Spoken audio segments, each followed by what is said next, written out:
The ballroom was filled with laughter, golden chandeliers throwing glittering light across marble floors, but in one corner stood a little girl, small and fragile, her hands trembling over the polished keys of a grand piano. Her clothes were plain, her shoes scuffed, and yet her eyes carried a quiet determination that seemed to pierce through the grandeur around her. The laughter of wealthy guests rang like cruel bells in her ears, and the booming voice of the host, a tall, confident millionaire in a tailored suit, had just declared mockingly, "Play something for us, little one. If you can truly impress me, I'll adopt you." The crowd chuckled as if it were a joke, but to the little girl, those words were not a game. They were a doorway to the life she had been praying for. If you believe in kindness, in second chances, and in the power of compassion, then please take a moment to like this video, share it with your friends, and subscribe to Kindness Corner. Your support helps us spread these stories that remind the world what truly matters. The girl's name was Anna, just 7 years old, but her life had been harder than most could imagine. She had been abandoned as a toddler and shuffled between foster homes where neglect and hunger became her constant companions. The piano was her secret escape. She had discovered it in a dusty corner of an old orphanage, where broken toys and forgotten furniture gathered. Her fingers had found their way to the keys almost instinctively, pressing them one by one until a sound, imperfect but beautiful, filled the emptiness around her. From that moment, music became her language, the only way she could pour out the feelings she was too young to put into words. Now, here she was, standing in front of men and women who saw her as little more than a spectacle. Her heart pounded, and she wondered if she even deserved to sit at the piano in this glittering room.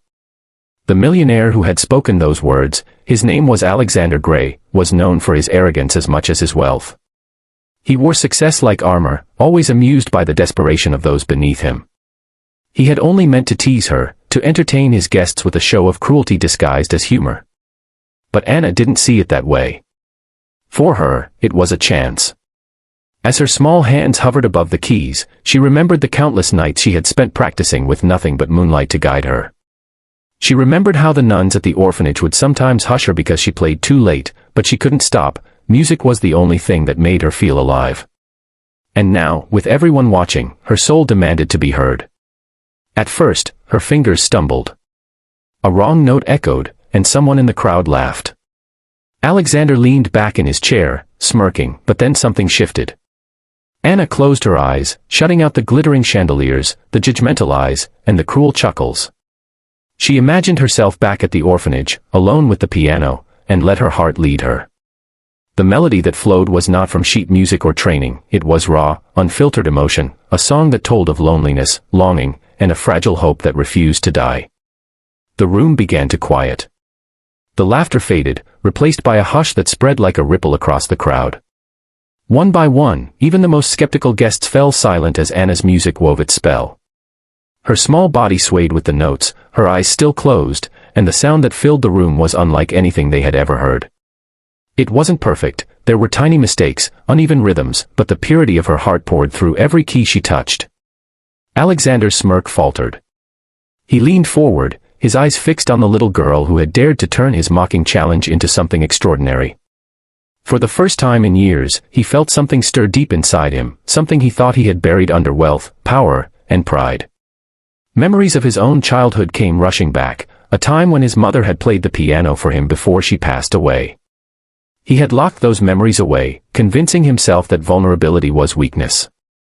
But Anna's music broke through the walls he had built.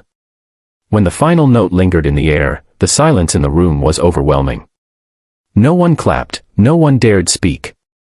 All eyes were on the little girl who had just turned a cruel game into a moment of truth. She opened her eyes slowly, as if waking from a dream, and looked directly at Alexander. For a moment, she wasn't a scared orphan, she was a brave soul demanding to be seen. Alexander's throat tightened. He wanted to laugh again, to dismiss what had just happened, but the words wouldn't come. Instead, he found himself rising to his feet, his eyes burning with emotions he couldn't control. The room erupted into applause, but Alexander barely heard it. All he could see was Anna, standing there with her hands still resting on the piano, waiting for an answer.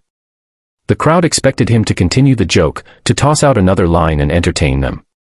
But Alexander was no longer in the mood for laughter. In that moment, he realized how empty his life had become. He had money, power, and influence, but he had no family, no warmth, nothing real to hold on to. And here was this little girl who had just reminded him of the beauty of love, of pain, of hope. Anna didn't know if he meant what he had said before, but she held onto it with all her might. For her, adoption meant safety, love, belonging, everything she had never truly had. She stood there, vulnerable, waiting. Alexander walked toward her, each step heavy with the weight of his pride crumbling. When he finally reached her, he knelt down so his eyes were level with hers. In a voice unsteady but sincere, he whispered, "You've given me something no amount of money could ever buy. From this day forward, you're not alone anymore."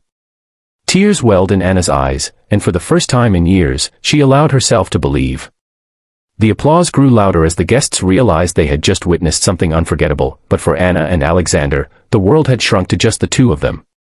He wrapped his arms around her gently, and she clung to him as if afraid he might disappear. The story didn't end there.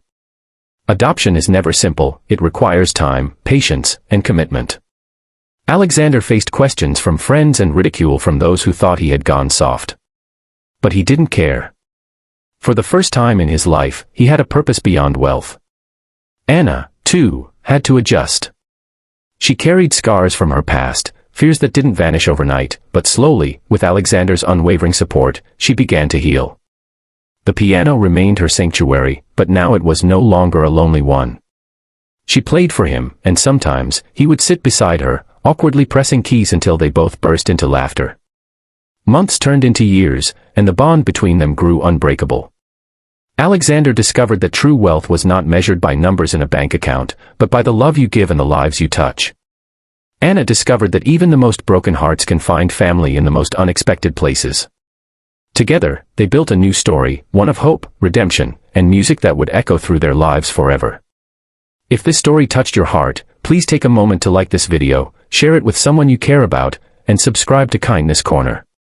Stories like these remind us all that no act of kindness, no moment of compassion, is ever wasted. And before we close, I'd love to hear from you. If you believe that love can truly change lives, drop a comment below with the words, "Love always wins." Because in the end, that is what this story proves, no matter how broken the past, no matter how cold the world may seem, love and kindness still have the power to rewrite destinies.